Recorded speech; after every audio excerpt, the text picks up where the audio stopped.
Bonsoir à tous et bienvenue dans votre journal francophone News diffusé par Reopen Media. Je suis Hasmi Karakelian. Une visite sous haute surveillance diplomatique. Le président iranien Massoud Pezeshkian a entamé aujourd'hui une visite officielle de 3 jours à Yerevan. Officiellement, il est question de renforcer les liens économiques, mais l'enjeu principal se jouera bien sûr autour des conséquences de l'accord de Washington.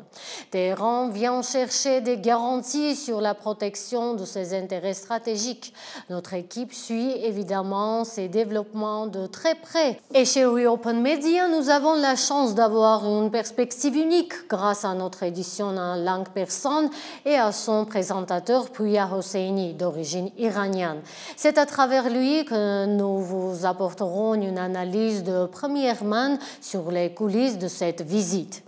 Téhéran lance un avertissement sans équivoque à Israël et aux États-Unis. Dans une déclaration au ton martial, l'état-major des forces armées iraniennes prévient que toute nouvelle agression se heurtera à une réponse encore plus sévère que lors de la récente guerre de 12 jours. Et pour joindre le geste à la parole, l'état-major affirme que l'Iran prépare des surprises. Le message publié à l'occasion d'une commémoration nationale est clair.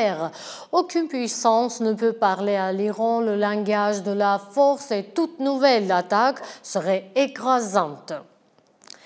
Quelques jours à peine après l'accord de Washington, Moscou réagit et envoie l'un de ses poids lourds à Yerevan. Le vice-premier ministre russe Alexei Overtchuk est attendu cette semaine dans la capitale arménienne.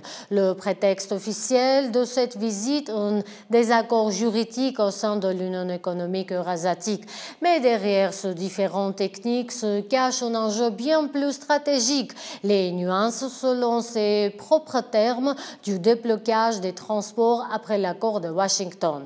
Car pendant que Moscou vient clarifier les nuances, Washington, lui, a déjà posé les bases d'un partenariat exclusif de 99 ans pour développer la route de Trump, promettant des investissements massifs des entreprises américaines.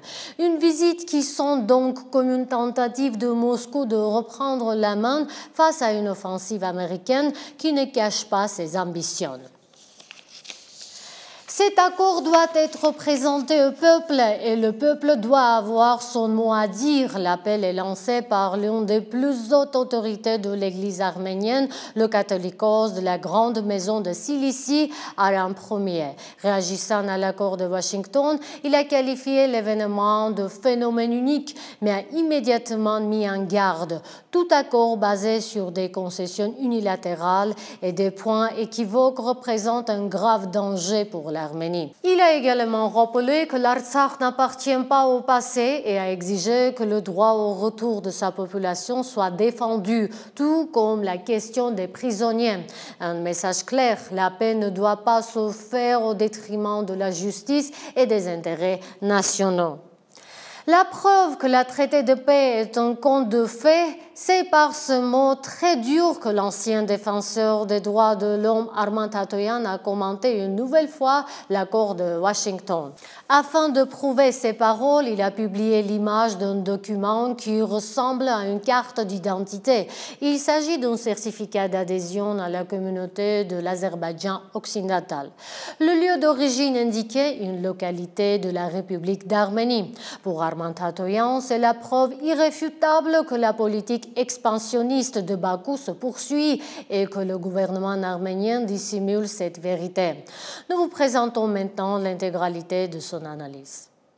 La preuve au sujet du conte de fait des autorités concernant le traité de paix. Sur cette image figure un certificat d'adhésion à la communauté de l'Azerbaïdjan occidental, où est indiqué le lieu d'origine, patrie de la personne, Azerbaïdjan occidental, ainsi que l'une des localités de la République d'Arménie.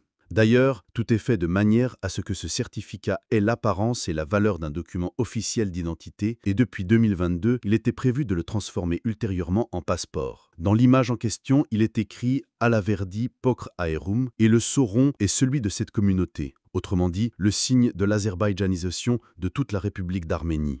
Cette femme est membre du parti au pouvoir Nouveau Azerbaïdjan, membre du conseil municipal de Mingachevir, ainsi que présidente de l'ONG de Mingachevir pour la lutte des jeunes contre la toxicomanie. Le gouvernement arménien nous monte à tous en dissimulant la vérité et la catastrophe qui approche. Ils le font avec tant d'enthousiasme qu'ils osent même prêcher que les autorités azerbaïdjanaises auraient renoncé à cette politique expansionniste. Ces mensonges sont diffusés dans un seul but: prolonger leur propre pouvoir et cacher chaque jour davantage leurs propres erreurs. La paix est une valeur suprême pour nous tous. Nous voulons tous vivre en paix, mais ce gouvernement ne garantit cela d'aucune manière.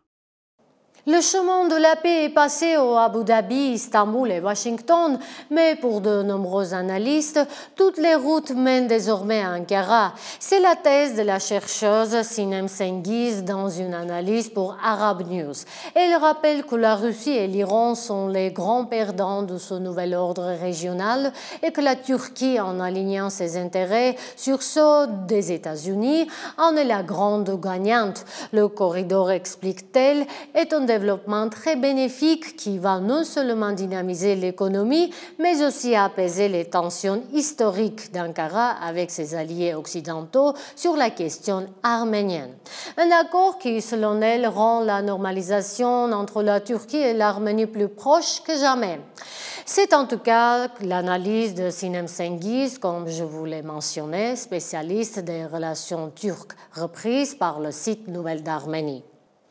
La colère monte au sein de l'Église arménienne de la diaspora. Dans une déclaration commune sans précédent, 22 primats diocésains et délégués patriarcaux expriment leur profonde inquiétude concernant la détention des archevêques Mikhail Adjapahyan et Bagrat Galestanian. Dans ce texte, ils demandent non seulement leur libération, mais aussi un procès équitable et transparent. Voici les principaux extraits de leur appel.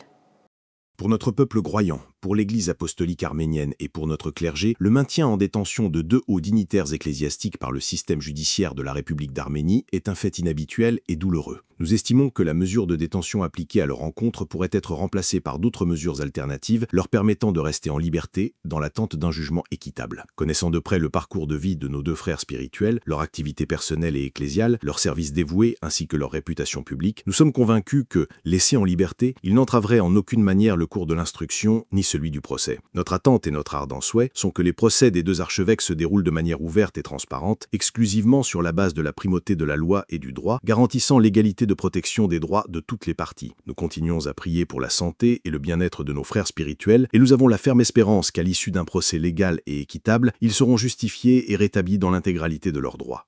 Un mea culpa, mais sans conviction, poussé par une décision de la Commission de prévention de la corruption. Le Premier ministre Nikol Pachinian a présenté ses excuses au peuple arménien pour 2 de ses déclarations dans lesquelles il insultait des membres du clergé. Mais s'il s'excuse, le Premier ministre a immédiatement précisé qu'il n'était pas entièrement d'accord avec la décision le visant.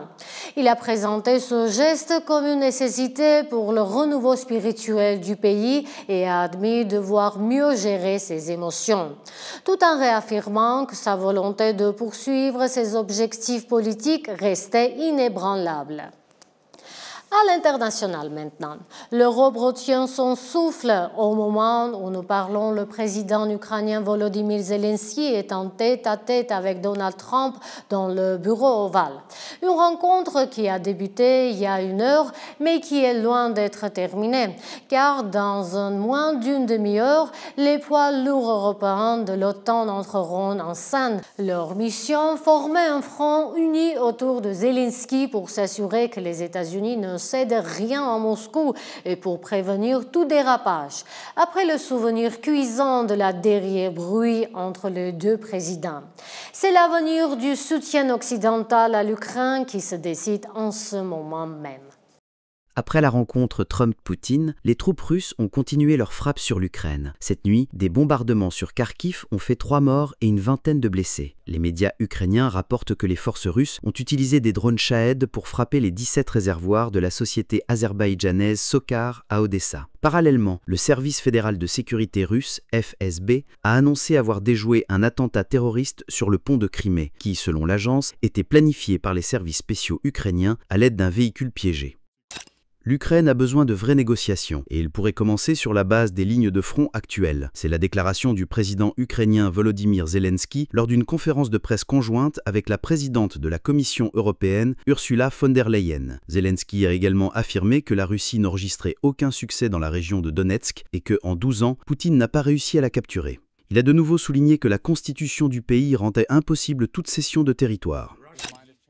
Le secrétaire d'État américain Marco Rubio a déclaré que pour une résolution pacifique de la guerre en Ukraine, les deux parties devaient faire des concessions, car sans cela, seule la capitulation est possible, ce à quoi les deux camps ne sont pas prêts. Il a noté que les négociations entre Poutine et Trump à Alaska ont abouti à un certain accord, mais que des désaccords subsistent. Selon Rubio, ils sont encore loin d'un accord de paix, mais des progrès ont été réalisés. Il a souligné que les efforts pour parvenir à la paix pourraient prévenir des conséquences graves en aboutissant à une cessation des hostilités. Le président français Emmanuel Macron a déclaré que les négociations à Washington entre Donald Trump et Volodymyr Zelensky visaient à afficher un front uni de l'Ukraine et de ses alliés européens contre la Russie. Il a souligné que toute démonstration de faiblesse envers la Russie pourrait jeter les bases de futurs conflits. Les alliés de Kiev cherchent une paix durable et le maintien de l'intégrité de l'Ukraine, ce qui a été discuté lors de la réunion de la coalition des volontaires dimanche. Zelensky s'est rendu à Bruxelles le 17 août pour rencontrer les dirigeants européens et lundi, ils le rejoindront pour les négociations avec Trump à la Maison-Blanche. La présidente de la Commission européenne, Ursula von der Leyen, a annoncé dimanche que elle, le président ukrainien Volodymyr Zelensky et d'autres dirigeants européens se rendraient à Washington lundi pour rencontrer Trump. Von der Leyen a noté que les décisions territoriales devaient être prises par l'Ukraine et que l'Union européenne continuerait à soutenir l'Ukraine jusqu'à l'établissement d'une paix juste et durable en maintenant la pression diplomatique et économique sur la Russie. Le chancelier allemand Friedrich Merz, le président français Emmanuel Macron, la première ministre italienne Giorgia Meloni, le premier ministre britannique Keir Starmer, le président finlandais Alexander Stubb et le secrétaire général de l'OTAN Mark Rutte se joindront également aux négociations pour discuter des garanties de sécurité et des questions territoriales pour l'Ukraine. Dans la région de Ryazan en Russie, un incendie qui s'est déclenché vendredi matin dans une usine du district de Chilovski a fait, selon des données confirmées, 14 morts et 149 blessés. Les opérations de sauvetage se poursuivent dans le village de Lesnoï où les secouristes déblaient les décombres et soutiennent les familles des victimes. Des psychologues et des spécialistes travaillent sur les lieux en collaboration avec les forces de l'ordre. Une enquête pénale a été ouverte pour violation de la sécurité industrielle. Un dépôt de pétrole a pris feu dans la capitale iranienne. D'immenses colonnes de fumée noire s'élèvent au-dessus de Téhéran et le feu reprend périodiquement avec une nouvelle intensité. Les sources officielles n'ont pas encore précisé les causes exactes de l'incident. Certains observateurs évoquent même un sabotage israélien, tandis que d'autres experts pointent l'état délapidé des infrastructures énergétiques du pays. En raison de sanctions de longue date, une bonne partie des équipements n'a pas bénéficié d'un entretien et d'une modernisation adéquate. Une fusillade dans une boîte de nuit du quartier de Crown Heights, à Brooklyn, a fait 3 morts, tous les 3 des jeunes, et 9 blessés. La police de New York a indiqué que l'incident, impliquant 4 tireurs, avait eu lieu après une dispute. 42 douilles ont été retrouvées sur les lieux. Les suspects sont encore en fuite, et la police a lancé un appel à témoins pour toute information les concernant. David Genjoyan, Reopen Media. Et pour finir, une note de musique et de poésie pour rendre hommage à l'immense Charles Aznavour, en avant-première du festival. De la plume à la toile, la commune de Castillonnès lui consacre une journée spéciale ce mardi 19 août. Une journée qui fera le pont entre les mots et les mélodies. Le matin de 10h à midi et demi, vous pourrez rencontrer l'auteur Laura Sinch qui dédicacera son roman au titre évocateur Le dernier mouchoir de Charles Aznavour. Et la soirée se poursuivra en musique avec un grand récital de Pierre Sicot et de ses musiciens qui revisiteront les plus grands succès de l'artiste. C'était l'essentiel de l'actualité en ce 18 août. Merci d'avoir suivi ReNews, l'édition francophone de Reopen Media. Je suis Hasmi Karakelian et je vous donne rendez-vous demain. À très vite.